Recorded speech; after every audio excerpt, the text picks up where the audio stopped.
nós ouvirmos essa palavra, eu queria trazer uma palavra para os irmãos, algo que tem aquecido meu coração. Nesse último domingo, nós tivemos, no término do culto, a decisão por Cristo de um irmão, esposo de uma irmã que é membro da nossa igreja.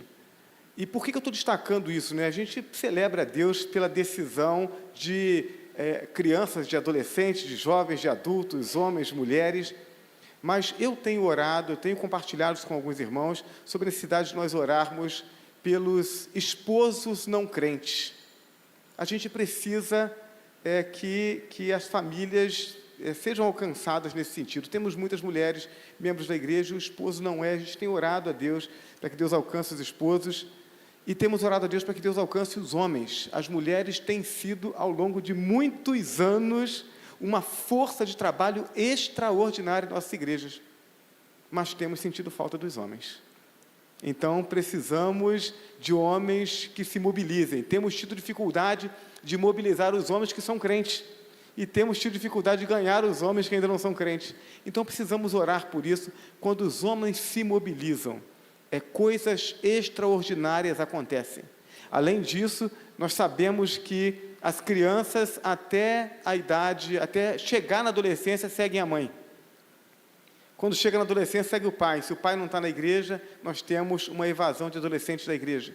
Então, precisamos orar. Então, por isso, eu fiquei muito contente quando me foi solicitado meu espaço aqui para que nós tivéssemos esse trabalho de homens, porque entendo essa importância, a importância de fortalecermos o trabalho dos homens em nossas igrejas. E quando falamos sobre essa unidade aí dos homens de nossas igrejas para esse projeto Neemias, isso aquece o meu coração, porque eu tenho dito que, como igrejas batistas que somos, igrejas autônomas, precisamos que nossas organizações funcionem no sentido de que possamos mostrar nossa força.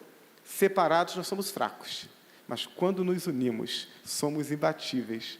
Então, precisamos fortalecer o trabalho associacional, precisamos fortalecer as nossas organizações, precisamos mobilizar os homens, precisamos ganhar homens para o nosso Senhor Jesus Cristo. Então, essa é a expectativa que a gente cria quando realizamos trabalhos como esse. Então, estamos aqui com o pastor Wellington, pastor há 22 anos. E há quanto tempo na CIB Há uma semana pastoreando a segunda Igreja Batista em Petrópolis.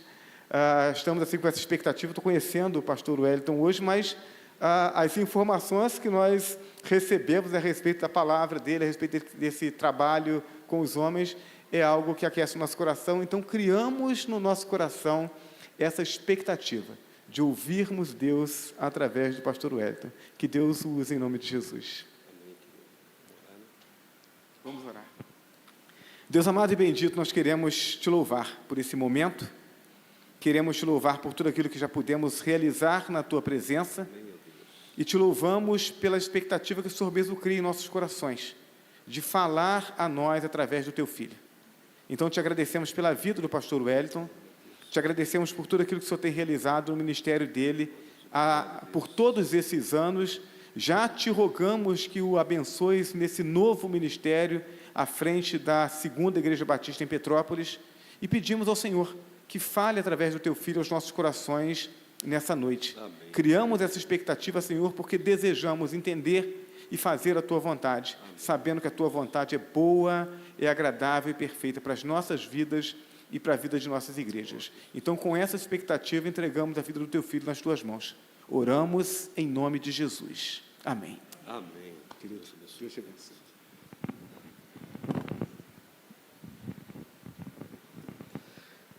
Que a graça e a paz de nosso Senhor e Salvador Jesus Cristo esteja repousando em seu coração, que você possa se sentir privilegiado por Deus, privilegiada por Deus, em estar aqui nesta noite, no lugar que nós reconhecemos ser o melhor lugar do mundo, porque aqui nós estamos reunidos aos pés do nosso Salvador Jesus Cristo. Para mim é um prazer estar aqui. Trago um abraço da minha recente igreja agora, a segunda Igreja Batista de Petrópolis, para todos os homens batistas aqui dessa região.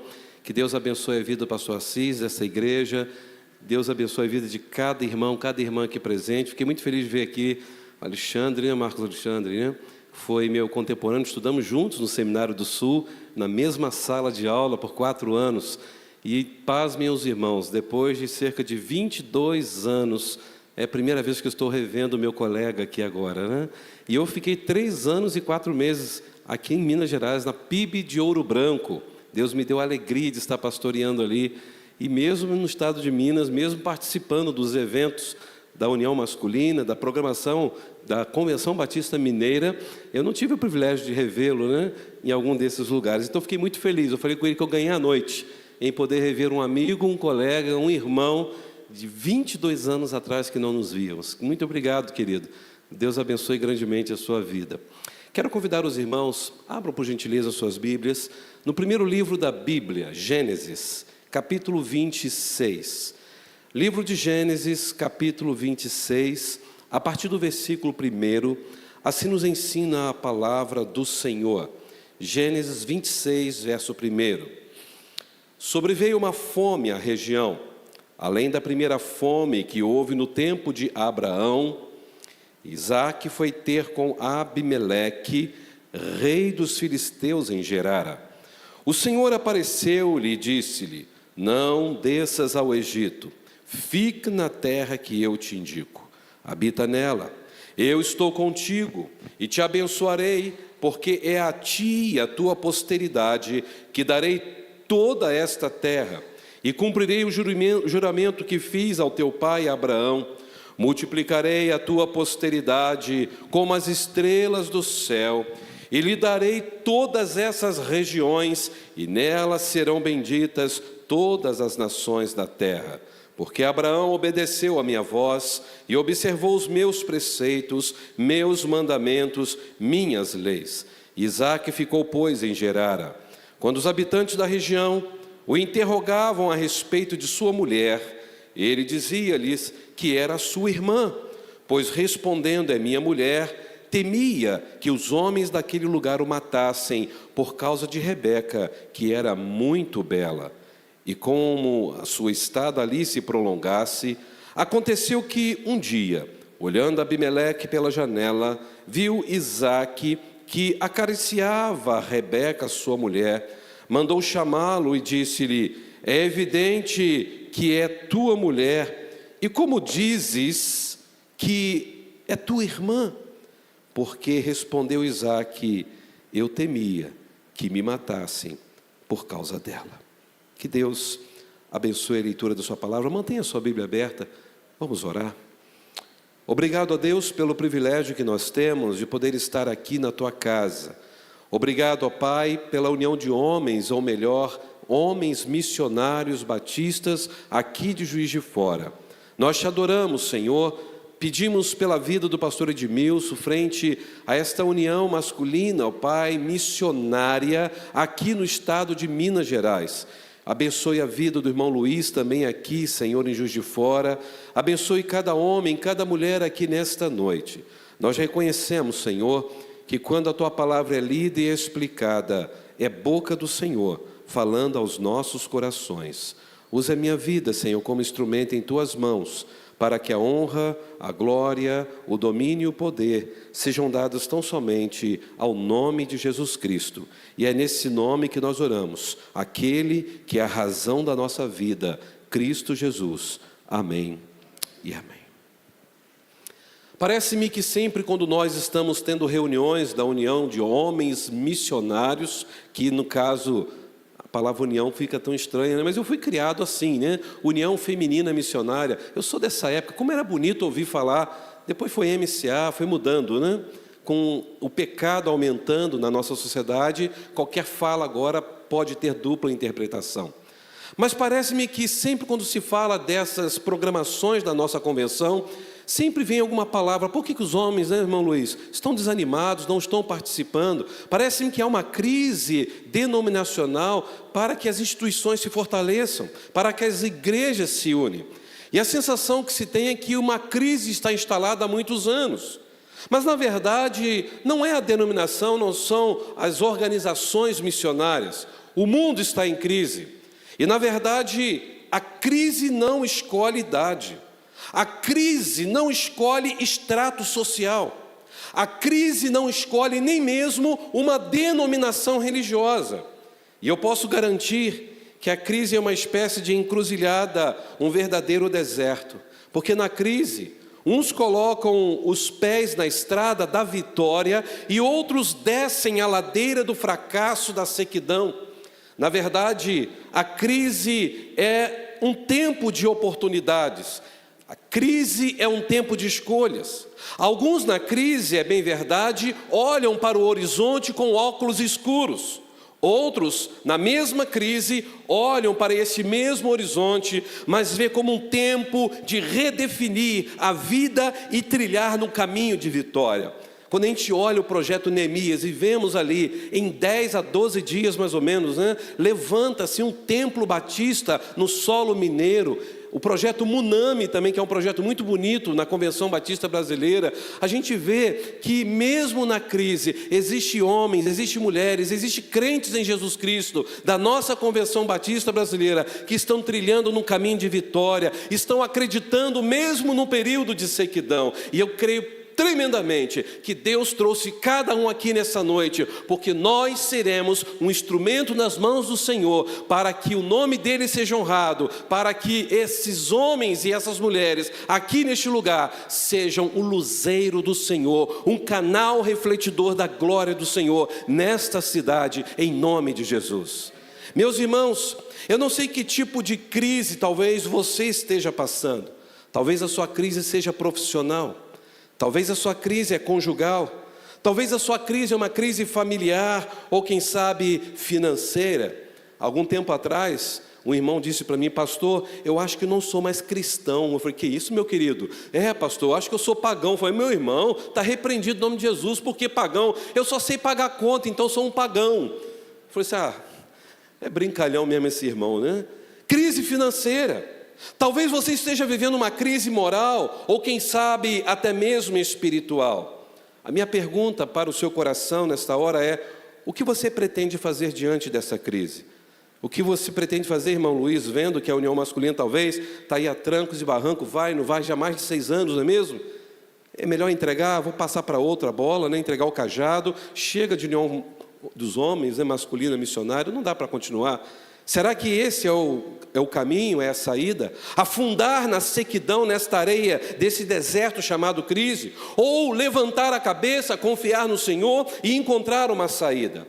Meus irmãos, se nós olharmos no campo científico, as grandes descobertas foram feitas em que momento? Em tempos de crise. As grandes invenções foram precedidas por desertos de crises. É por isso que, à luz desse texto, nós vamos entender como que este homem guerreiro, este homem de Deus, Isaac, ele pôde ver um milagre no meio de uma grande crise que ele estava enfrentando no deserto.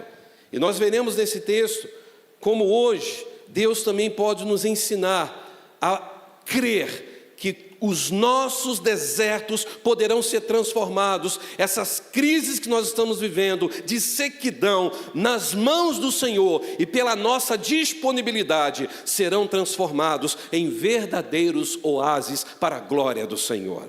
O pano de fundo daquilo que nós acabamos de ler de Gênesis 26, mostra o contexto desse texto. E nós precisamos entender que Isaac era um homem que era filho de um pai famoso. Quem era o pai de Isaac? Abraão. Isaac não era só filho de um pai famoso, mas era pai, se tornou pai de um filho famoso. Qual era o nome do seu filho? Jacó. Dá para vocês entenderem? Talvez por esses motivos que às vezes eu vejo na Bíblia, que Isaac tem sido considerado até pela teologia um peso leve. Alguém que ficou nesse meio dos patriarcas quase sem nenhuma expressão. Porque Abraão é muito falado, muito se prega sobre Abraão, o pai da fé, mas Isaac quase não se fala muito. Mas Jacó, poxa, quem não fala sobre Jacó? Se nós compararmos os grandes feitos de Abraão, se nós compararmos os grandes feitos na vida de Jacó, de fato, parece-me que a vida de Isaac foi um tanto convencional, um tanto comum. Apesar de ter vivido muito mais tempo do que Abraão e Jacó, o registro de Gênesis dedica apenas 6 capítulos para a vida de Isaac. E olha só há um versículo no Novo Testamento, em Hebreus 11:9, que fala sobre Isaac. Portanto, se você olhar para este homem guerreiro, Isaac foi um homem quieto, Isaac foi um homem meditativo, e você pode encontrar isso que eu estou falando em Gênesis 24, verso 63. Ou seja, era um homem que preferia caminhar mais uma milha do que confrontar os seus inimigos. E meus queridos irmãos, durante os seus muitos anos de vida, ele não foi um homem de fazer viagens distantes. Quando a gente olha para o pastor Edmilson, eu acho que você viajou muito mais do que Isaac. Ele roda esse estado de Minas de ponta a ponta, para tudo quanto é lugar o tempo todo. Isaac não, ele já era um camarada tranquilo. Se vocês olharem a vida de Abraão, pai de Isaac, ele havia realizado uma longa jornada de Harã até Canaã, e ele até mesmo visitou o Egito. Quando você vê a vida do filho de Isaac, Jacó, ele foi buscar uma esposa em Harã. Mas Isaac não, gente. Isaac era tranquilo, como diz alguns, de boa. Isaac passou a vida toda só mudando assim de um bairro para o outro, de uma cidadezinha perto da outra, ou seja, num lugar rodeado de deserto, e ali ele passou a sua vida inteira. Se no antigo Oriente Médio existisse o modismo que há hoje de viajar para lugares badalados, Isaac, ele não teria feito parte desse agito. Isaac teria ficado tranquilo no seu canto. Não era dele esse feitio de querer viajar pelo mundo ou conquistar novos lugares para longe. Mas, no entanto, existem muito mais pessoas como Isaac neste mundo do que como Abraão, do que como Jacó, e quem sabe você não é um tipo de Isaac. São pessoas que fazem contribuições importantes, pessoas que abençoam a sociedade, pessoas que abençoam a igreja, mesmo que os seus nomes nunca apareçam escritos em neon, mesmo que o seu nome nunca seja citado no boletim do culto da igreja aos domingos, mesmo que o pastor nunca fale o seu nome e te elogie, você com certeza vai ser, como já deve estar sendo, uma bênção na sua igreja, uma bênção na sua família, uma bênção na sociedade que você está inserido. Além disso, Isaac era uma pessoa que era parte viva do plano divino, porque no tempo certo foi através da vida de Isaac que veio sim a geração, a nação judaica. Dali surgiria a Bíblia, dali teríamos a genealogia de Jesus Cristo, ou seja, o Salvador das nossas almas passou pela genealogia de Isaac. Então não é pouco para um homem considerado tranquilo, para um homem considerado sem expressão. Isaac não era fracassado, ele era apenas diferente. E é importante fazer aqui uma observação teológica e exegética. Se você olhar esse texto de Gênesis 26, vocês vão ver aqui essa narrativa da história que Isaac e Rebeca estavam aqui vivendo um romance, se beijando, e Abimeleque viu aquele casal ali, e foi aí que ele descobriu que eles eram marido e mulher. Mas se você olhar no capítulo 25, que é o capítulo anterior, vocês vão ver ali que narra sobre Esaú e Jacó, filhos de Isaac com Rebeca.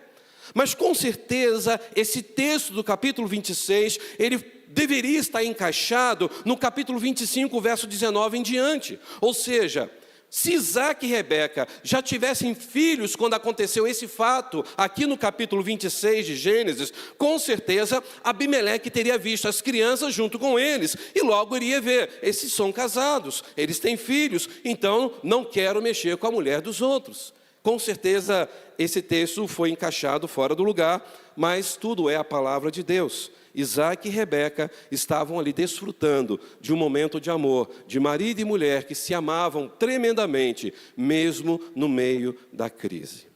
Portanto, diante desta síntese, dessa introdução, quais as lições que este homem guerreiro, Isaac, mesmo talvez apático dentro da visão teológica de muitas pessoas, que lições ele tem a nos ensinar ainda hoje? E eu quero extrair pelo menos 4 para os nossos corações.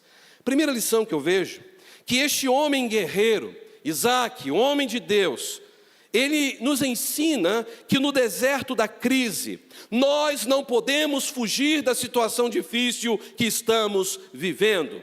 Vamos falar juntos? Nós não podemos fugir da situação difícil que estamos vivendo. Você é da pessoa que tende a fugir quando as coisas apertam?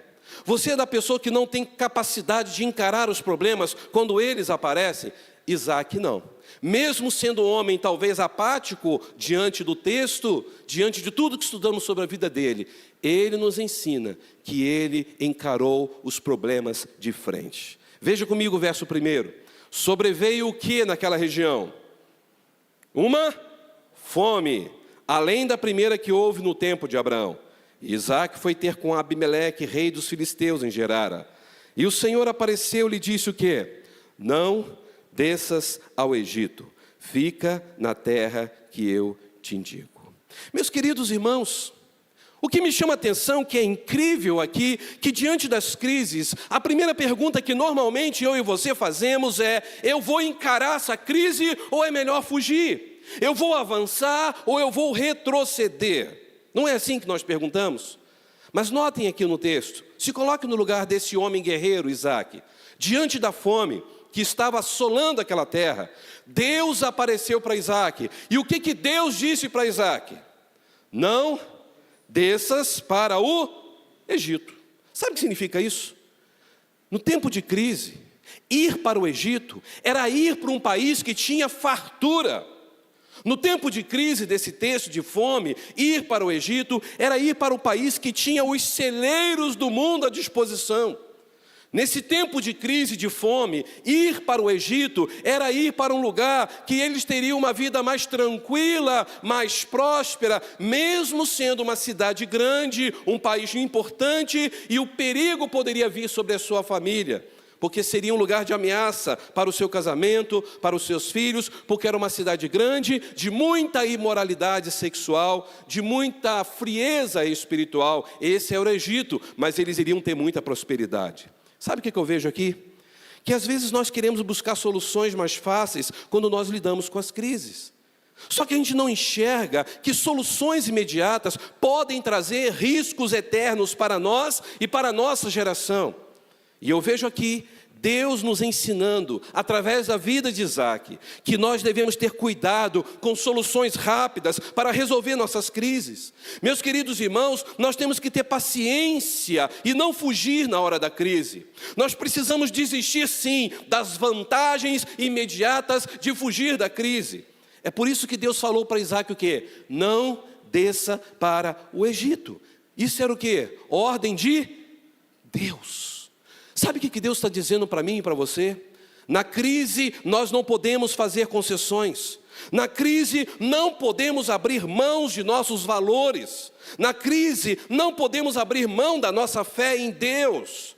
Nós temos que crer que se Deus está cuidando da nossa vida, Deus fez uma promessa que iria nos sustentar e cuidar de cada um de nós. E tenha certeza disso, mesmo na crise, nada faltará para aqueles que temem ao Senhor. Meus irmãos, se vocês olharem no verso 3, Deus não só deu uma ordem para Isaac para não descer ao Egito, como também diz o quê? Parece uma coisa meio sem lógica, mas olha o que Deus disse para este homem guerreiro: habita nela onde? Na terra que ele estava, de Gerara, e eu serei contigo.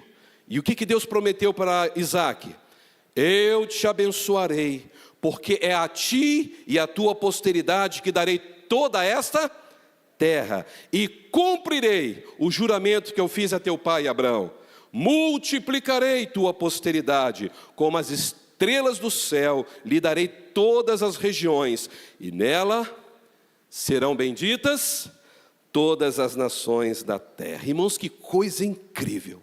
Deus mandou Isaac ficar na terra que ele estava, terra de crise, terra de fome, terra de sequidão.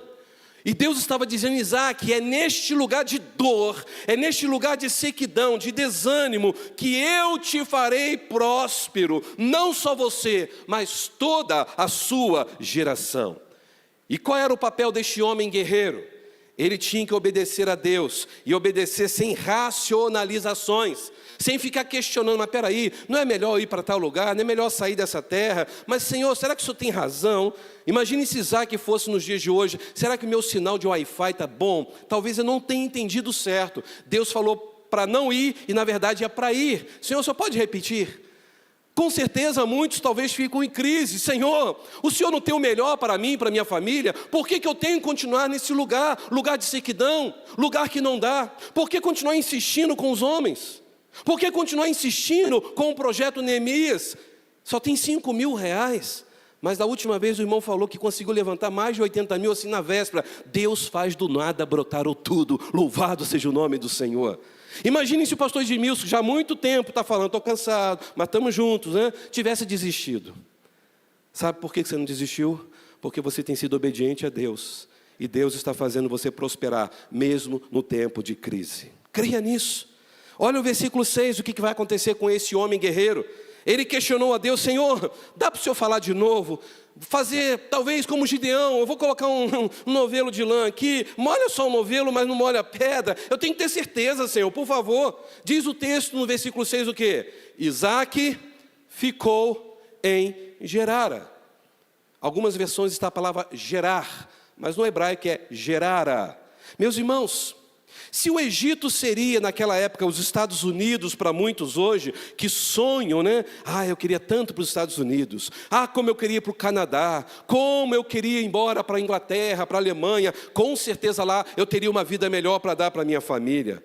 Imagine, meus irmãos, que para esse contexto, o Egito hoje seria a Europa, seria os Estados Unidos, seria o Canadá. Seria um lugar que todo mundo sonha de ter uma vida melhor, ganhar muitos dólares ou euros. O Egito era a terra badalada de sucesso. Quem aqui não gostaria de ganhar uma passagem, né, de ida para o Canadá e ganhar somente 6 a 7 mil dólares por mês, coisa básica? Quantos não gostariam de fazer? Se eu passasse por isso, pastor, eu acho que eu ia ser o homem mais feliz do mundo. Eu ia dar um futuro melhor para os meus filhos, não é assim? Será que não tem uma igreja batista lá, né?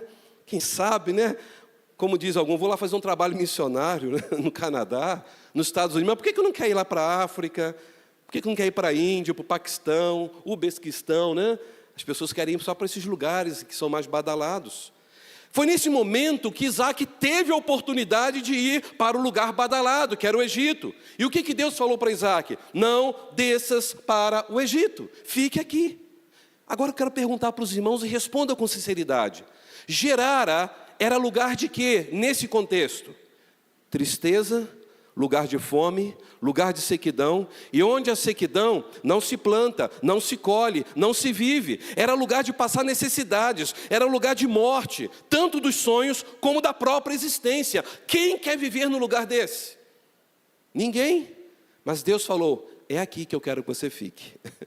Tem horas que Deus nos dá certas ordens que a gente não entende, não é mesmo? Você já parou para pensar nisso?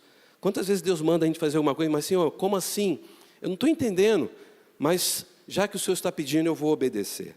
Meus irmãos, por mais estranho que pareça, se Deus está mandando, obedeça. Porque nessa hora a gente não pode racionalizar, a gente não pode querer justificações, nós temos que obedecer e isso nos bastará para sermos abençoados na crise. Porque independente da crise, há um Deus poderoso que cuida de nós. E como diz o salmista no Salmo 125:1, os que confiam no Senhor são como os montes de Sião, que não se abalam, mas permanece para sempre.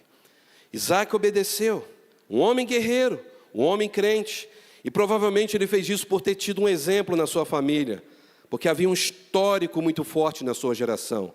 Seu pai Abraão, obediente a Deus, amigo de Deus, pai na fé. Talvez Isaque tenha se lembrado de como seu pai obedeceu a Deus quando mandou levá-lo para o monte Moriá, sacrificá-lo ali.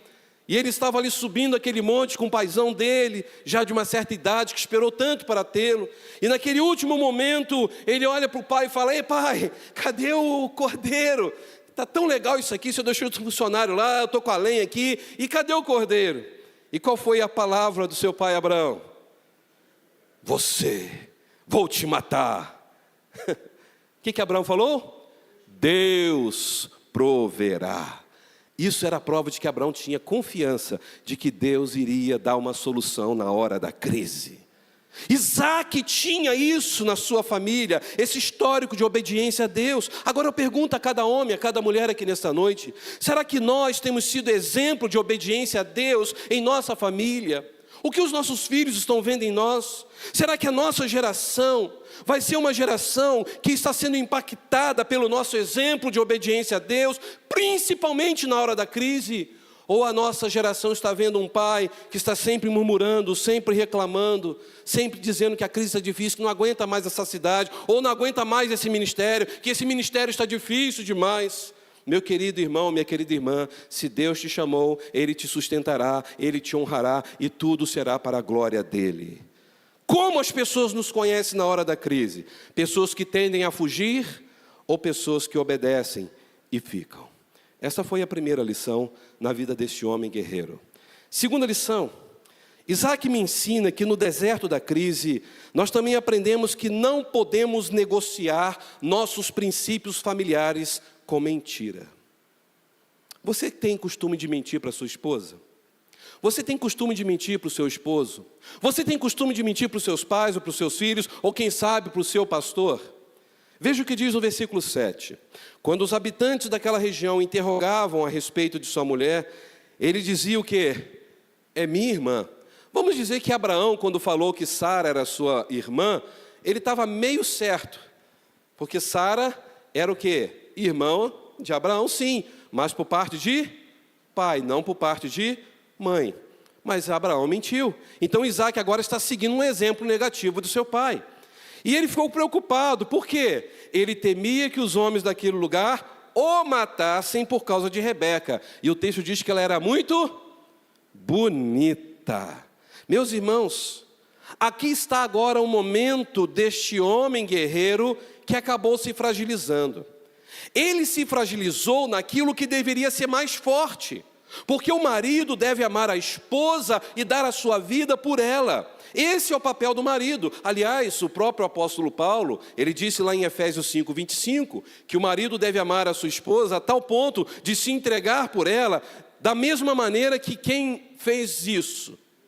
Cristo se amou a igreja e se entregou por ela naquela cruz. Eu não sei quantos casais temos aqui, mas olha para sua esposa, se você está do lado dela, ou namorada, eu não sei, e diga para ela, eu estou disposto a dar a minha vida por você. Pastor.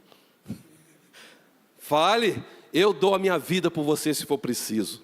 Se tiver um transplante de rim, pode pegar um rim meu. Se tiver do outro, não, aí que Deus a tenha.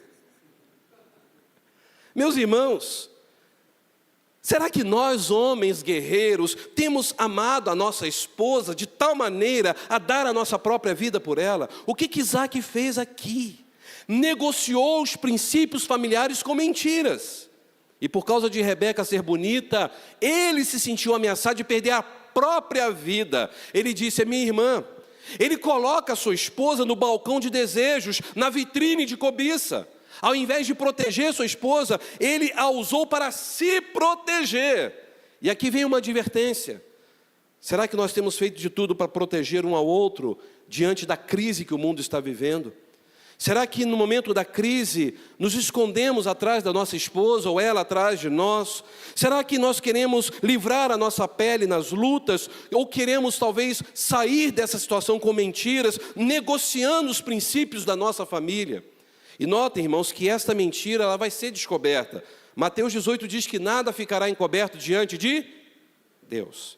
Uma vez eu lembro que eu estava em São Paulo, eu pastoreei 18 anos lá, e eu lembro que eu chamei um casal de adolescentes que estavam namorando já há uns 6 meses, que eles tinham ido um gabinete, pastor, ora por nós vamos começar a namorar. Eu falei, gente, para que namorar agora? Por que não é momento vocês pensarem em estudar, vão ser amigos? Pastor, eu queria namorar, eu falava assim com eles, então preste atenção uma coisa. É bom namorar, mas sejam crentes em Jesus, fiéis, sabe por quê? Porque hormônio não ora. Hormônio não ora, a gente ora, o hormônio não. Então vigie, tá bom, pastor.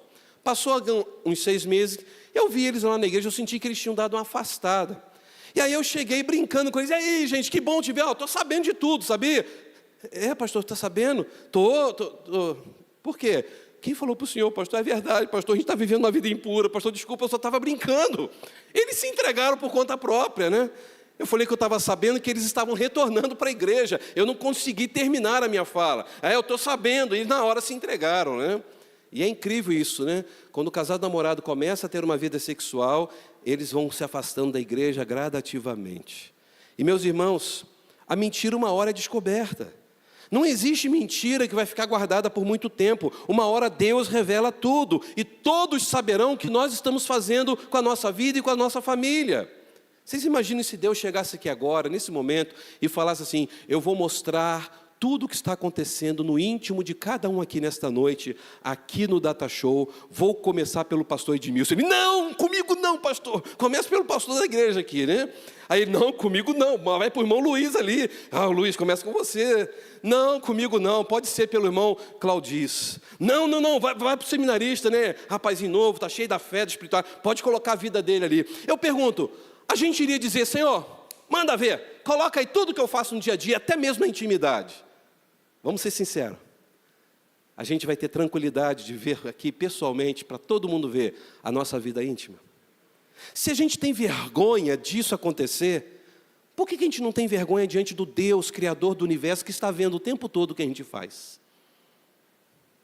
Meus irmãos, não tem como esconder, de Deus nada se esconde.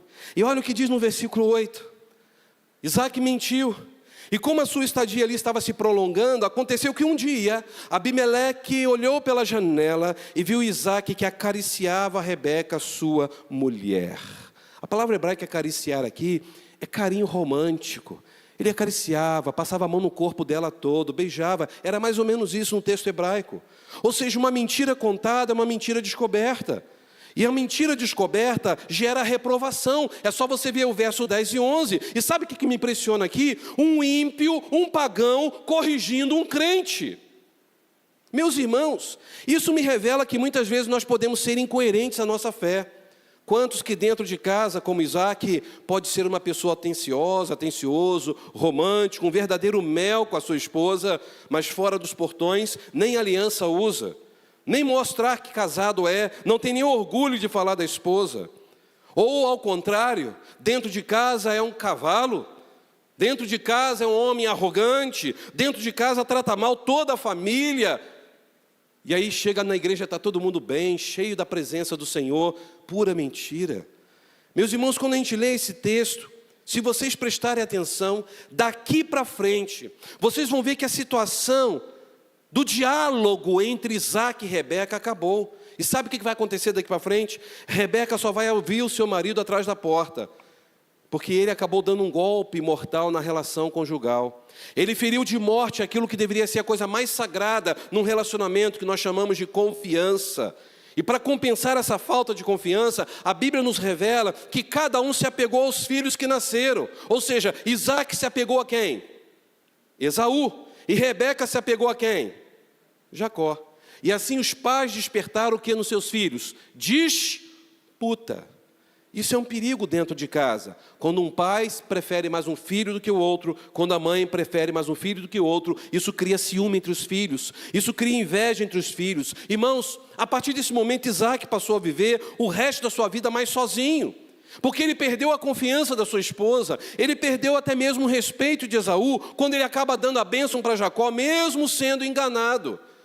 O que eu acho interessante, que ele era um homem guerreiro, era um homem de Deus, mas aqui ele acabou falhando com o seu maior patrimônio. A nossa família é o nosso maior patrimônio depois de Jesus Cristo. Será que você consegue entender que a sua família é o seu bem maior aqui nessa terra? Não é o seu emprego, não é o seu dinheiro, não são os seus diplomas acadêmicos. O seu maior patrimônio depois de Cristo é a sua família. E nunca nos esqueçamos disso, que Isaac, como um guerreiro de Deus, se fragilizou naquilo que ele não podia se fragilizar. Ele negociou os princípios familiares com mentira, e isso foi um grande golpe na sua família. Esta foi a segunda lição. Mas vamos pensar em algo mais positivo ainda na vida dele, porque nós temos momentos altos e baixos, mas Isaac tem mais altos para nos ensinar do que baixos. Isaac também nos ensina que no deserto da crise nós aprendemos que não podemos ficar lamentando, nós temos que investir na hora da crise. Vamos falar juntos? Nós temos que investir na hora da crise. Veja comigo o versículo 12. Isaac semeou naquela mesma terra, terra seca, terra de fome, lembram disso? E colheu naquele mesmo ano 100 medidas. Por que ele colheu? Porque o Senhor o abençoava. E diz o versículo 13, que engrandeceu-se o homem e ia enriquecendo-se até que se tornou muito riquíssimo, poderoso. E o versículo 14 nos ensina, e tinha possessão de ovelhas, possessão de vacas, muita gente de serviço, ou seja, muitos empregados, de maneira que os filisteus o invejavam. Irmãos, qual era o contexto desse texto? Fome ou fartura? E por que tinha fome? Porque não tinha água. Então, se não havia água, não poderia existir o quê? Colheita. Ali em Gerara era um lugar desértico. E talvez alguém pudesse ter falado, Isaac, chega perto. Você está doido? Você está deixando de ir para o Egito, a terra mais badelada do momento, para ficar aqui nessa terra assim, que você está dizendo que vai plantar aqui. Você está fora de si, rapaz. Não adianta plantar nada aqui. Aqui só há sequidão, aqui não chove, aqui não tem rio, aqui não tem córrego, aqui nada funciona. Estamos numa crise. Isaac, acorda, Isaac. Você se esqueceu disso? Crise. Aqui não tem jeito de investir mais. Irmãos, pessimistas nós temos por todos os lados.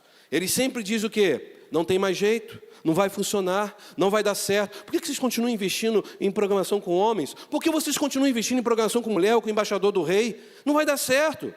Na verdade, nada está dando certo hoje aqui nesse país.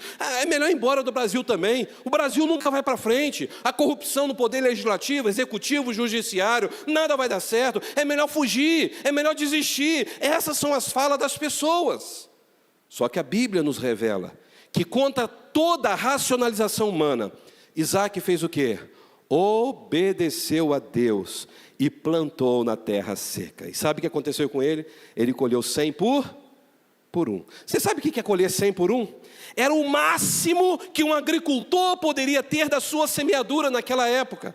Se os irmãos olharem depois em Mateus capítulo 13, verso 8, vocês vão ver que Jesus contou uma parábola da semeadura e ele usa esse termo, 100 por um. Ou seja, era raro acontecer alguém plantar uma semente e colher 100 frutos. Seria a maior e melhor colheita da história da vida de um agricultor. E no caso de Isaac, ele colheu 100 por um, não porque a terra era boa, ou muito menos porque tinha chuva. Ele colheu 100 por um, porque ele fez o ordinário que lhe cabia fazer. Mas no final do verso 12 nos revela que o extraordinário aconteceu, porque Deus é quem o abençoava. Louvado seja o nome do Senhor. Se Deus está abençoando, eu não tenho que ter medo da crise, eu não tenho que ter medo da sequidão. Eu vou investir, eu vou agir e eu vou acreditar que Deus prometeu, Deus vai cumprir. Sabe o que nós temos que parar de fazer? É de reclamar na crise. Precisamos parar de reclamar da casa que moramos. Precisamos parar de reclamar da família que temos. Precisamos parar de reclamar da empresa que trabalhamos. Precisamos parar de reclamar do salário que ganhamos. Alguns anos atrás eu estive participando do Leader Summit, lá na Igreja Batista do Recreio, no Rio de Janeiro, pastor Vander. E foi muito interessante que uma das palestras que nós tivemos ali foi de um alto executivo que era da Boeing, e ele foi convidado pela Ford dos Estados Unidos para tentar levantar aquela empresa e sair da crise. E aquele homem então chegou na empresa para trabalhar, depois de ter saído da Boeing, que estava bombando naquela época, e foi para a Ford, que estava quase falindo nos Estados Unidos e no mundo. Ele então chegou, parou o carro dele no estacionamento, lotado, que ele pediu uma reunião com todos os funcionários. E estava lotado, o pátio cheio. E ele foi andando, olhando aquele pátio, e ele abaixou a cabeça assim, foi lá para a reunião. E lá, o salão lotado, com muitos funcionários, mais de 2.000 funcionários. Ele chegou, pegou o microfone e disse: estamos numa crise, não estamos? Todo mundo estamos. As vendas estão caindo, pessoal, está. O nosso produto é ruim ou é bom? É bom. E por que não estamos vendendo mais do que estamos vendendo? Aí todo mundo ficou conversando, tentando falar, cada um falou uma coisa. Primeira coisa, eu gostaria agora que todo mundo pudesse olhar aqui para o lado. Abram-se as cortinas. E ali era tudo de vidro, que dava de frente para o estacionamento. Eu quero dizer para vocês, vocês acreditam na potência da Ford? Todo mundo, claro. Mentirosos. A pessoa ficou assim, mentirosos. Olha ali, pátio aonde está estacionado todos os nossos carros. Chevrolet, Mitsubishi, Toyota. Onde vocês estão vendo o carro da Ford aqui? Nem o diretor estava com o carro da Ford. Se vocês não acreditam na marca de vocês, ninguém vai acreditar. Vocês não sabem investir certo. Vocês batem no peito e trabalham na Ford, mas vocês preferem jogar nas outras marcas. Nem vocês conseguem fazer marketing daquilo que vocês fazem. A partir de hoje, o funcionário que tiver um carro que não seja Ford, pode pedir as contas. Sabe o que aconteceu com a Ford? Se tornou uma potência nos Estados Unidos e no mundo depois desse momento. Sabe qual é o problema? A gente assume um determinado ministério e a gente fala, a igreja é difícil, irmão. O povo aqui não gosta de Bíblia não gosta de orar, o povo não vem no culto de oração. Não sei, eu acho que está na hora de ir embora dessa igreja. Parece que os pastores se esquecem que o melhor momento de sair, quando Deus manda, principalmente Deus, mas é quando o ministério está bem. Porque quando o ministério está capengando, é fácil fugir e deixar tudo cair nos pedaços, né? E depois vai falar, a igreja era difícil. Não existe igreja difícil. Existem muitos pastores que não têm confiança em Deus, que vai capacitá-lo para fazer uma grande obra naquele lugar. E sabe o que aconteceu? Aquele homem conseguiu mudar a mentalidade daquelas pessoas da Ford. O problema é que a gente só reclama, a gente é igual o leão da montanha. Lembra do leão da montanha? Ó dia, ó céu, ó azar, nada dá certo para mim. A gente está cheio de leão da montanha dentro das igrejas. Pessoas que reclamam de tudo. De tudo. Meus irmãos, eu aprendi uma frase uma vez, que aquilo mexeu muito com o meu coração. A murmuração é melodia de Satanás. A murmuração é melodia do inferno.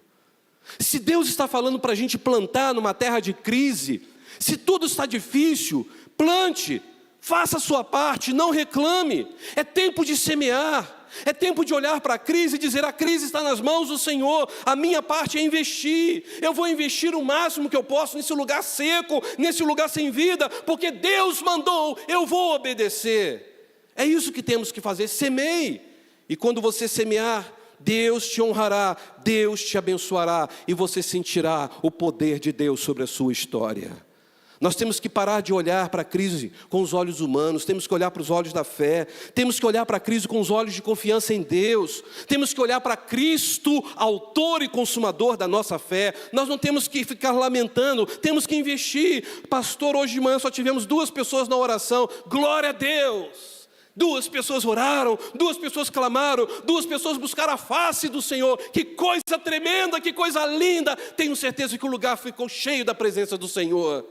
Só 2 pessoas, essa igreja está difícil, meu Deus. Eu não sei mais o que eu faço com essa igreja, ninguém vem orar. Vocês conseguem entender? Quando você fala, você está semeando palavras contrárias. E nós temos que dizer o seguinte, Deus está agindo neste lugar e é maravilhoso demais para nós. Não duvidar, não temer, não ficar acomodado. E mais, se a crise está piorando, se qualifique mais. Quantas pessoas que na crise não se qualificam, não faz mais nada. Olha o verso 22, olha o que Isaac foi fazer. Partiu dali, cavou um outro poço e não porfiaram sobre ele. Por isso chamou de Reobote e disse, porque agora nos alargou o Senhor, crescemos nessa terra. E depois subiu dali e foi até Beersheba. Irmãos, qual foi o empreendimento de Isaac, além de plantar e ele conseguiu colher 100 por 1? Qual foi o empreendimento que ele criou no momento de sequidão e de crise? Cavar poços. Ele cavou quantos poços, se você olhar no texto todo? 7 poços, ou seja, não tem água, ao invés de murmurar e fugir, vamos buscar água. Não tem água em cima da terra, vamos cavar debaixo da terra. Era preciso cavar poços, e todos nós sabemos que existe água nos lençóis freáticos. Então Deus, pela ação do Espírito Santo, iluminou o coração de Isaac, e ele se tornou, no tempo de crise, especialista em cavar poços. Um novo negócio Isaac montou. Ele se tornou perito em cavar poços. Sabe o que eu aprendi ao preparar essa mensagem? A bênção de Deus não dispensa o labor humano. Vamos falar juntos? A bênção de Deus não dispensa o labor humano. Ou seja, Deus nunca vai premiar preguiçosos. Vamos repetir? Deus nunca vai premiar preguiçosos. A nossa parte temos que fazer. Olha, queridos, foi um culto de oração abençoado. Deus falou muito ao meu coração. Eu vi coisas incríveis nesta manhã na igreja orando. Vão participar com a gente amanhã. Uau, foi isso? Foi bênção. Aquela pessoa vai ver também, vai no dia seguinte. Dali a pouco a igreja vai estar lotada de pessoas orando e buscando a face do Senhor. Meus irmãos, se queremos ter um emprego melhor, nós temos que estudar mais, nos qualificar mais. A pessoa passa a vida inteira fazendo a mesma coisa, carimbando, botando papel, carimbando, botando papel. Ela não faz nada mais do que isso. Você tem que fazer um curso de línguas, você tem que estar conectado com a atualidade, atualizado com o mercado de trabalho, porque não adianta dizer que a situação está difícil. Não está difícil. Quando Cristo está no barco, tudo irá muito bem. Ele faz do nada brotar o tudo. Ele é Deus. Por outro lado, se queremos uma igreja grande e abençoada, nós temos que fazer o quê? Evangelizar. Uma igreja que não evangeliza precisa ser evangelizada. Uma igreja que não faz missões se torna no campo missionário. Nós temos que fazer, temos que semear. Não, o pastor vai ser o nosso responsável de ganhar almas para Cristo. Aonde está na Bíblia que o pastor tem que ganhar almas para Cristo? Como uma ovelha ele ganha, como pastor ele apacenta. A missão de ganhar almas é de todo o crente. Então nós temos que semear, colocar a mão na massa. É assim na família. Se queremos uma família abençoada, nós temos que investir mais na nossa família. O que você, marido, está disposto a fazer pela sua esposa? O que você, esposa, está disposta a fazer para o seu marido? Algum tempo atrás, um casamento que eu estava celebrando, a pessoa disse: pastor, foi muito bonita a cerimônia, mas casamento é uma coisa complicada, você não acha? Eu não acho, não. Ah, pastor, vamos falar que é. O senhor é um homem casado, como eu sou também. Eu, graças a Deus, praticamente 30 anos de casado. É, pastor, mas vai dizer que você nunca teve uma crise? Oxi, muitas crises, mas foi nas crises que nós crescemos juntos. É, pastor, mas o casamento é complicado, não. E eu quero dizer uma coisa para o irmão. Qual é o nome do irmão? Ele falou o nome dele. Ele falou assim: nunca existiu, não existe, e jamais existirá um casamento problemático. Ah, pastor, você não conhece a mulher que eu tenho. Vou repetir. Nunca existiu, não existe e jamais existirá casamento problemático. O que existe são pessoas que estão com problemas e se casam. O casamento não é problema. Casamento é bênção de Deus. Nasceu do coração de Deus para o homem e para a mulher. É o homem e a mulher que estão vivendo um problema aqui dentro. Porque quanto mais o homem se aproxima de Deus, mais ele consegue amar a sua esposa. Quanto mais a mulher se aproxima de Deus, mais ela consegue amar o seu esposo. Então o que está faltando na vida do homem e da mulher é se aproximar mais de Deus. É fazer o seu papel. É você se tornar especialista naquilo que está acontecendo na crise. Se você tem crise no casamento, vai ler bons livros sobre casamento. Vai ler sobre o Ministério Oicos, pastor Gilson Bifano. Vai ler sobre a UDF, Universidade da Família. Que trabalho lindo que esse ministério faz. Homem ao máximo, mulher única, não sei se vocês já ouviram falar. Projeto lindo, vale a pena investir na sua igreja. Aí você vai se especializar tanto em como ser um homem guerreiro, um homem ao máximo, uma mulher única, uma mulher cheia da presença de Deus, que vocês vão viver uma linda história de amor até que a morte os separe. E quando a morte chegar, você fala: por favor, dá um tempinho mais, eu quero ficar mais com essa mulher, eu quero ficar mais com esse homem. Quantas vezes como pastor já ouvi falar assim: pastor, o senhor acredita que eu tenho orado a Deus para levar meu marido? Eu falei com ela assim: e se o seu marido estiver fazendo a mesma oração? Ela: misericórdia, pastor. Pois é, a irmã prefere que Deus recolha o seu marido do que a irmã melhorar nessa crise conjugal e ser bênção na vida dele. Sabe por quê? Comportamento gera comportamento. Se eu chegar perto então do pastor Edmilson, falei: pastor, o que foi? Não gostei da sua cara não, qual é? Pula dentro. E o pastor Edmilson fala: pastor, você está pensando o quê? Eu gerei nele o quê? Raiva. Aí ele vai pular dentro. Mas se ele olhar para mim: pastor, que isso? Você é um homem de Deus. Que negócio é esse, pastor? Não é assim que resolve os problemas. O que ele fez comigo? Me quê? Bro, eu vou ficar com vergonha. É o que diz Romanos 12, a partir do verso 14. Se teu inimigo tiver fome, dá-lhe de veneno para beber, não é isso? Não. Se ele tiver sede, dê uma solda cáustica. O texto diz: dá-lhe de beber, dá-lhe de comer, trate bem. A ninguém faça mal por mal, mas trate o mal com o bem, porque fazendo isso você vai queimar a cara daquela pessoa de vergonha. É assim que nós temos que agir. É cavar poços na hora da crise. É fazer o melhor. Isaac começou a cavar poços. Pessoal, você vai cavar poço aqui? Esse lugar é seco. Deus está confirmando: é aqui que eu vou cavar. Dali a pouco ele achou água. E quem tinha poço de água nesse contexto era a pessoa rica. Rica. Somente rico poderia ter fonte de água e ele iria vender aquela água, ou seja, Isaac foi se tornando rico, poderoso. Eu acho interessante quando eu leio a história do mundo, e eu vejo a história de um homem chamado Raymond Alexander Kroc. Muita gente conhecia ele como Rei Kroc. Alguém já ouviu falar do Rei Kroc? Nunca ouviu falar? Talvez alguns tenham ouvido, né? Quem foi esse homem? Ele foi um homem de visão. Na década de 50, este homem vendia máquinas de fazer milkshake para os restaurantes. Ele morava em Chicago, nos Estados Unidos da América. E ele tinha uma clientela na Califórnia que estava sempre comprando máquinas com ele para vender sorvete, milkshake. E ele ficou curioso quando 2 irmãos convidaram ele para levar várias máquinas. Era raro vender uma máquina e de repente foram várias. E quando ele chegou lá para ver aquela lanchonete daqueles 2 irmãos, ele se surpreendeu com aquele restaurante, com a forma de entrega que era. E aquele restaurante se chamava Restaurante dos Irmãos McDonald's. E foi uma semana que Rei Kroc ficou ali observando o movimento daquele restaurante, a quantidade de gente que pedia e já pegava o seu hambúrguer e já saía para comer, algo atípico para aquela época. E assim, ele chamou aqueles 2 irmãos McDonald's e ele disse para eles: olha gente, vamos fazer franquias, vamos espalhar essa marca para o mundo inteiro, é algo novo no mercado. Aqueles irmãos McDonald's a princípio não aceitaram, mas depois aceitaram. E sabe o que Rei Kroc fez? Conseguiu convencer. E hoje, o McDonald's é a marca mais popular do mundo, mais do que a própria Coca-Cola. Aonde você passa nas estradas, na rua, na cidade, vê aqueles 2 arcos amarelos, né?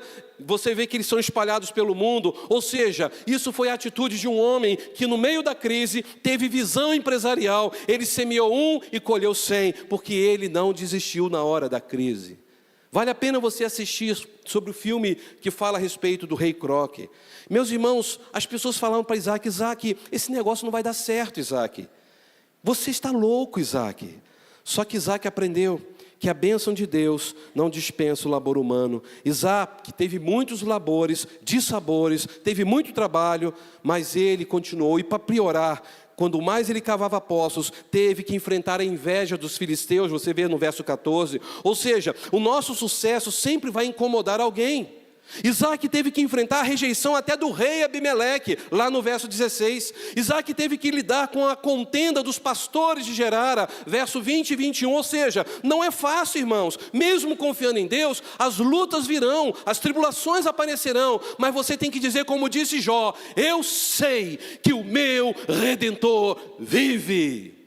E é nesse momento que você tem que ter a confiança e saber: se Deus mandou, eu vou obedecer, independente da oposição que eu tiver, das lutas que eu tiver.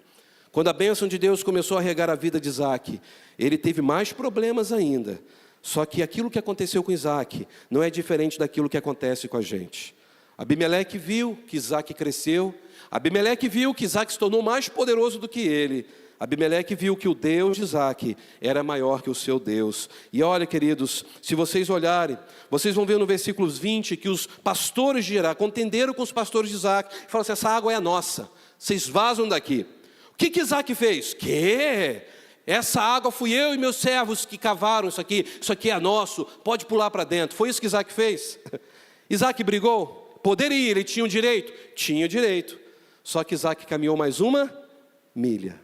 E diz no verso 21, tudo bem, vocês estão brigando por causa disso aí?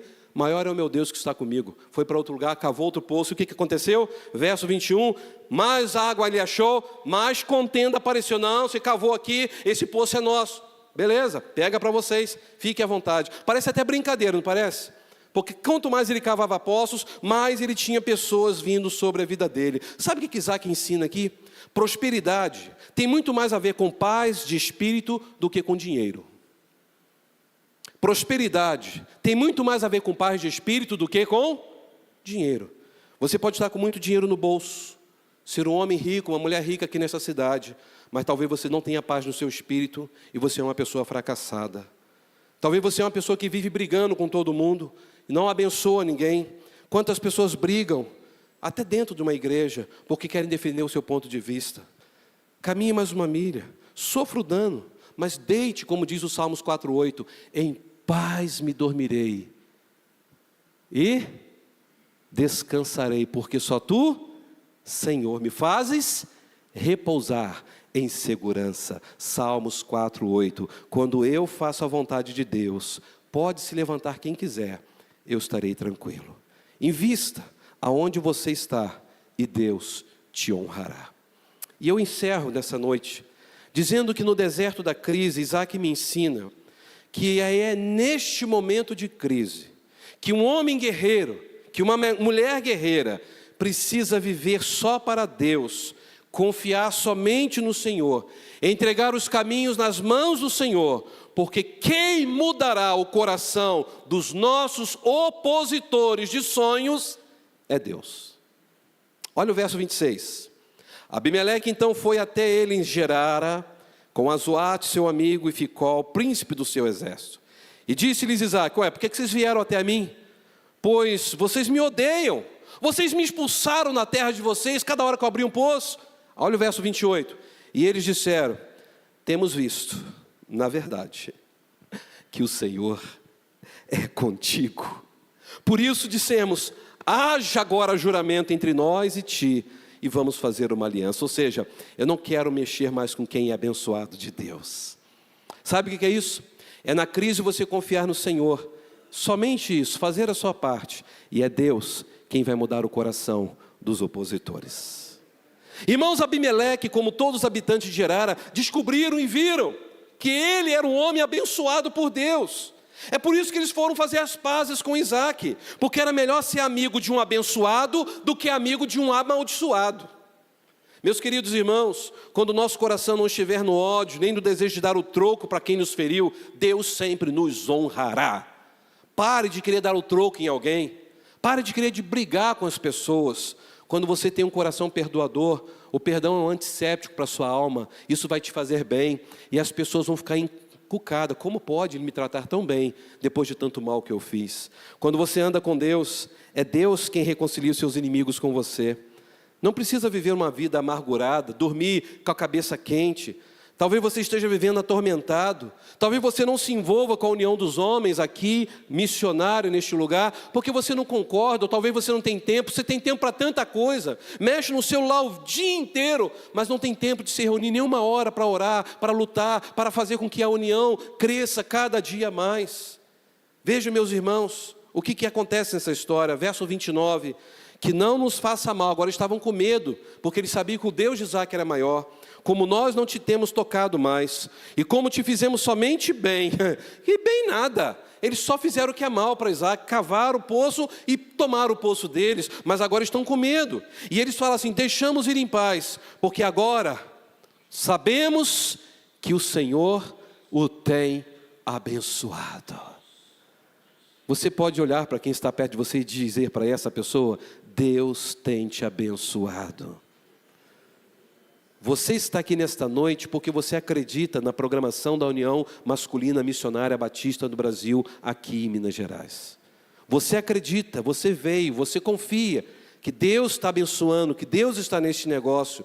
E diz o texto que o que Isaac fez? Mandou-os embora: tá bom, tchau. Ele fez um banquete, comeram e beberam. E levantaram-se de madrugada e juraram um ao outro. E depois que os despediu, despediram-se dele em paz. Aqui está a palavra shalom, paz completa, paz de dentro para fora. Meus irmãos, sabe o que Isaac nos ensina? Quando o homem guerreiro temente a Deus não está querendo briga e entrega os seus opositores na mão do Senhor, ele terá paz, e a paz sempre será o resultado de quem confia no Senhor, até mesmo aqueles que fazem mal para a sua vida. Você tem que tirar os entulhos dos seus poços hoje, os entulhos do seu coração, diante daquilo que as pessoas estão fazendo contigo. Sabe o que Deus vai fazer com Isaac depois desse encontro? Olha o verso 32 e 33. E aconteceu naquele mesmo dia que Isaac deu comida, bebida, tratou aqueles homens e os despediu em paz. Vieram os servos de Isaac e anunciaram acerca de um novo negócio, ou seja, mais um poço tinham cavado. E o que eles disseram? Achamos água. Ou seja, Isaac, mais um dinheirinho caindo no seu bolso, mais riqueza você está tendo. Acabamos de encontrar mais água. E aí ele chamou de Sheba, que o seu nome naquela cidade até hoje é Beersheba. Meus irmãos, só ter sucesso financeiro na vida não vai resultar em paz. Sabe por quê? Altar e poço cavado tem que estar no mesmo lugar. Vida com Deus é sinal de que você terá vida abençoada. Sabe o que me chama a atenção? Que o texto diz que lá no verso 24 Deus falou: eu sou o Deus que apareceu a seu pai Abraão. Eu sou o Deus que estarei com você. E diz lá no verso 25 que então edificou ali o quê? Um altar. Olha o verso 25. E invocou o nome do Senhor, armou ali a sua tenda, e os servos de Isaque fizeram o quê? Cavaram outro poço. Poço e altar. Altar e poço. Sabe o que isso me ensina? Que se a crise chegar em nossas vidas, nós seremos fortes candidatos a um extraordinário milagre de Deus, mas o nosso altar precisa estar restaurado. O homem guerreiro que tem o seu altar restaurado é um homem guerreiro abençoado por Deus. Então volte a se envolver com os trabalhos dos homens, volte a se envolver com a associação. A Igreja Batista Unida, com todas as outras irmãs, precisam deixar as diferenças de lado em nome de Jesus. Nós somos um único povo, nós somos um povo abençoado. O extraordinário de Deus tem acontecido no meio de nós. E quando nós estamos vivendo esta unidade, Deus se agrada e Deus opera maravilhas. Se você está vivendo um deserto, escute o que Deus está falando com você hoje, homem, mulher. Siga a direção de Deus, semeia nesse deserto, cave novos poços aqui em Juiz de Fora, busque na fonte de água viva que é Cristo, a razão para a sua motivação. Se o seu chão está duro agora, regue esse chão, nem que seja com as suas lágrimas, com o seu suor, mas tenha certeza absoluta, Deus te honrará e você vai colher 100 por 1 para a glória do Senhor. Eu quero convidar você a fechar os seus olhos. Quero convidar você a olhar para aquilo que você tem vivido hoje, as crises, os desânimos. Talvez você, colega, pastor, esteja vivendo o pior momento da sua vida ministerial. Você está cansado. Você está pronto a receber um convite para ir embora, porque você não aguenta mais a sua igreja. Deus está renovando você e está mandando cavar e confiar que vai brotar água nesta terra seca. Deus está dizendo para você: é nesse tempo de crise que você não pode fugir. Os seus opositores é que vão pedir desculpa para você. Creia nisso. Consagre, como diz Provérbios 16:3, tudo o que você faz, tudo o que você tem, e todos os seus planos serão bem-sucedidos. Eu quero convidar todos, por gentileza, a ficarem em pé. Eu quero nesse momento encerrar, mas eu preciso orar por você. Eu não te conheço, talvez um ou outro aqui eu conheço. Mas Deus está incomodando o meu coração para colocar a vida de alguns homens guerreiros, que estão vivendo hoje uma grande crise na sua vida. Mulheres guerreiras que estão vivendo uma grande crise na sua vida. Não há crise que continue quando nós estamos na presença de um Deus Todo-Poderoso. É hora de você buscar a Deus e dizer: Senhor, aqui estou, arrebentado, arrebentada, machucado, magoada, sem forças, mas pela Tua palavra, eu vou semear nessa terra seca, eu vou cavar poços, e eu quero ser um instrumento da glória do Senhor aqui neste lugar. Se Deus fala isso ao teu coração, eu quero te desafiar, em nome de Jesus, a sair do seu lugar, a vir aqui à frente, porque eu quero orar por você, eu quero orar pela minha vida, pela nossa vida. Deus está nos chamando para um novo momento. Deus quer que a gente pare de ficar olhando somente para os problemas que a crise levantou.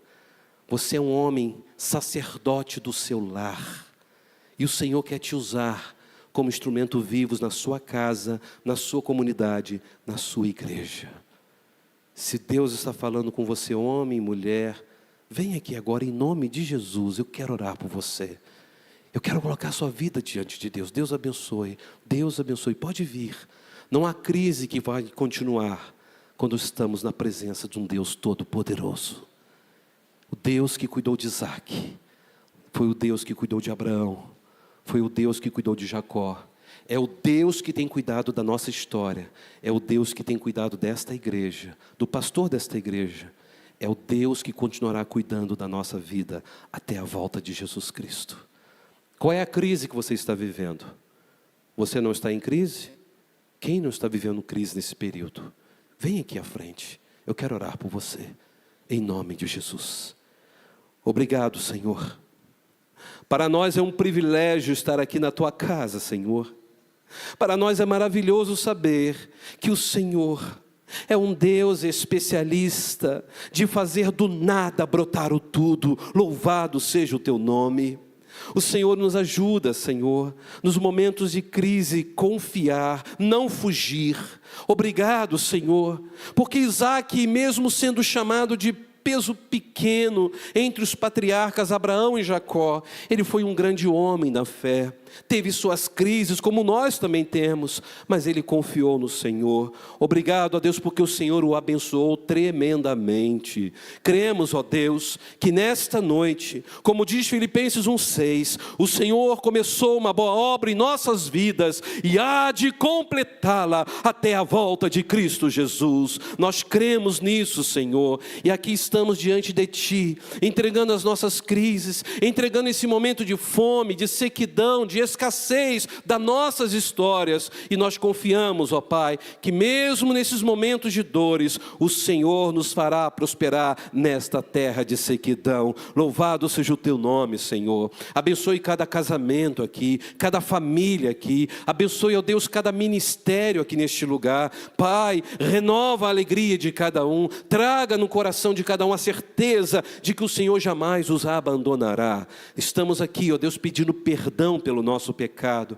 perdão, ó Deus, por termos deixado o altar do Senhor destruídos por causa da mágoa, do ranço que há entre nós. Ó meu Deus, nos perdoe. Queremos nos unir, Senhor, queremos ser um povo forte, vivo, que reflita como espelho a glória do Senhor aqui em Juiz de Fora. Abençoe esta cidade, Senhor, para que o teu povo tenha coragem, não só no falar, mas no testemunhar diariamente. Eu peço a bênção do Senhor sobre a vida do irmão Luiz, Senhor, sobre a vida do pastor Edmilson, ó Deus, sobre a vida do pastor desta igreja neste lugar, sobre cada pastor aqui presente, cada líder de igreja aqui presente, cada membro que aqui está, mas em especial, meu Pai, eu coloco a vida de cada pessoa que veio aqui à frente. O Senhor sabe da crise que cada um está passando hoje, crise talvez que esteja até incontrolável aos olhos humanos. Nós confiamos, Senhor, que não há crise que resista diante do Senhor. Por isso eu confio em Ti, e como ministro do Evangelho, eu consagro essas vidas, as nossas vidas, diante do Teu altar, e faço esta oração crendo que o Senhor já está enxugando nossas lágrimas, que o Senhor nos conduzirá de glória em glória, de que o Senhor nos fará ser mais do que vencedores em Cristo Jesus. E é neste nome, que é sobre todo nome, Cristo, a razão da nossa vida, que eu oro hoje e para sempre. Amém. Dê um abraço a quem está do seu lado, diga, creia, o Senhor está